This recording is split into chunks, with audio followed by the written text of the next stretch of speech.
If you've been convicted of a DUI in Tennessee, you may be subjected to a temporary driver's license suspension by the Tennessee Department of Safety and Homeland Security. In most cases, you can regain driving privileges with the installation of an ignition interlock device, better known as an IID. Let us be your one-stop resource to help you through the process.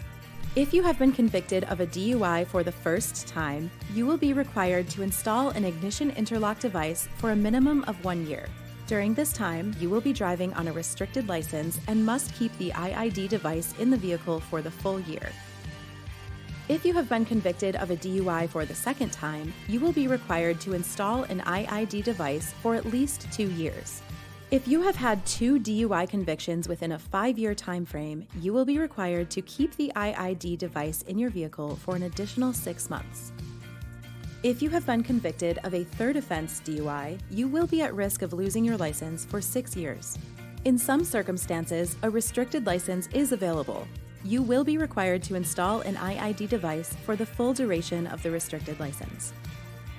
No matter the offense, it's important to note that a judge may require additional interlock usage or other conditions beyond the minimums we're covering in this video.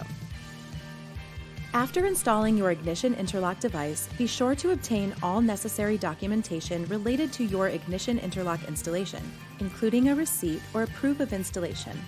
Scheduling regular maintenance to stay in compliance with your ignition interlock device requirements is critical. The ignition interlock device must be serviced every 30 days. Drivers who fail to have this service completed are subject to device lockout and additional penalties decided by the state of Tennessee. Once you have completed your ignition interlock requirements and have been approved to regain your driving privileges, your monitoring authority will provide you with a certificate of completion.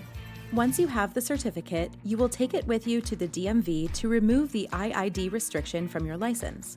After that, you can visit your local servicing center to have the device removed from your vehicle. LifeSafer works closely with the Tennessee Department of Safety and Homeland Security to ensure all ignition interlock requirements are met. Whether you choose to install with LifeSafer or not, please use us as a resource to help you get back on the road as quickly as possible.